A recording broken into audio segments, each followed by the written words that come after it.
Wave front. Wave front की understand करने के लिए टॉपिक ये हम लोगों ने 11th में पढ़ा हुआ है थोड़ा बहुत, कि what is mean bye phase.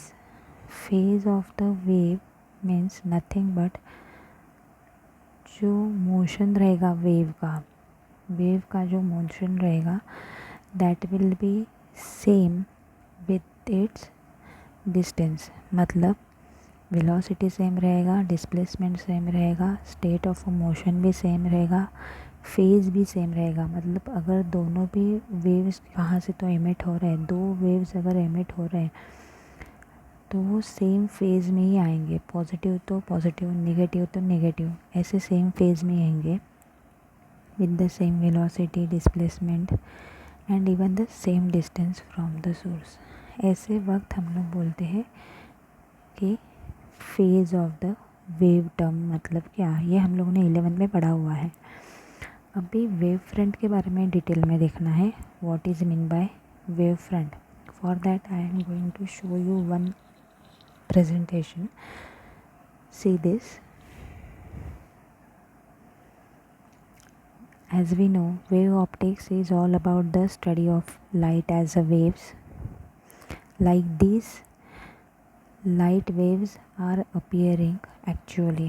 हमें नॉर्मली आई से ये दिखता नहीं है, बट वेव्स जो रहते हैं वो ऐसे ही दिखते हैं। So light in the form of wave is being emitted by this candle. For example अगर हम लोगों ने कैंडल अगर लिया है तो ये देख सकते हो आप, वेव्स जो है वो ऐसे ट्रांसवर्स इसमें है, और रे जो है that is in a straight wave, they are perpendicular to each other. और ये जो डॉटेड लाइंस हमें दिखते हैं that are nothing but the wave fronts. मतलब वेव जो, let us consider the surface in a medium where all medium particles are in a same phase of oscillation is nothing but the wave front. Imaginary surface हम लोग एक choose करते हैं, एक रहता है ये प्राइमरी रहता है, बाद में सेकेंडरी रहते हैं, ऐसे ही बहुत सारे ऐसे लेयर्स आते रहते हैं जहाँ पे एक वेव ऐसे हम लोग बोलते हैं कि कंप्लीट हो गया है। तो वहाँ पे हम लोग बोलते हैं ये इमेजिनरी एक सरफेस है that we are calling as a wave front. Wave front is a surface representing corresponding points of wave that vibrate in unison. अब ये देख सकते हो आप लोग। Let us look at the typical wave front जो आपके टेक्स्ट बुक में भी शो किए हुए हैं।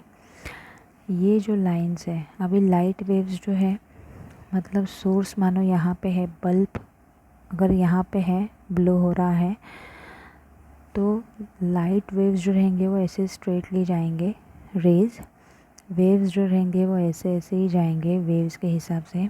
और जहाँ पे वन वेव कंप्लीट हो रहे हैं, एक एक वेवलेंथ कंप्लीट हो रही है, वहाँ पे हम लोग बोलते हैं वो वेव फ्रंट्स है। आ रहा है समझ में?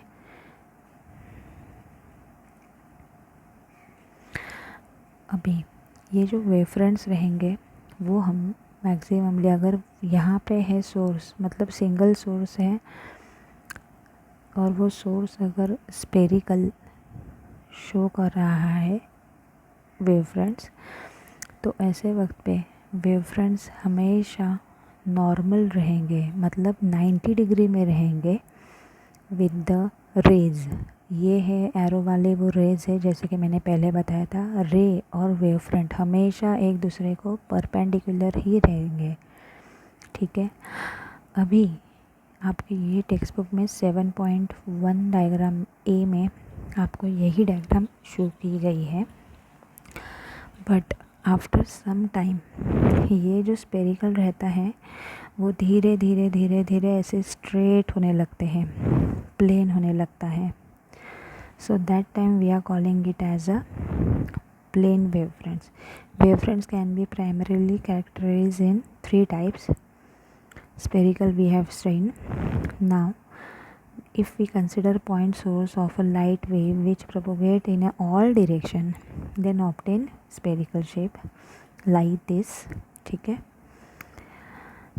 and the reason is that disturbance starting from the source will reach all the points of a spherical surface simultaneously.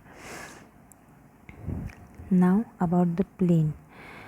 Plane में क्या होता है कि लाइट रेज जो रहते हैं वो coming from the infinity also assume to be a parallel, those rays are called as a plane wave front. यहाँ पे प्लेनर लिखा हुआ है पर हम लोग प्लेन ये वर्ड यूज़ करते हैं. Plane wave fronts we are calling it as. So that waves मतलब ये देख सकते हो कि यहाँ पे ये जो ब्लू वाला सर्कल है यहाँ पे भी एक्चुअली वो स्पेरिकल में ही रहेंगे, but after some distance they are travelling in a straight directly. और इसी हिसाब से आप लोगों को ये जो येलो येलो दिख रहे हैं बॉक्सेस, ये box means nothing but the plane wave front. आ रहा है समझ में. एंड लास्टली सिलेंड्रिकल, जो आपके टेक्स्ट बुक में फ़िलहाल दिया हुआ नहीं है but you should know this also. Cylindrical wave fronts means are produced by the plane source of light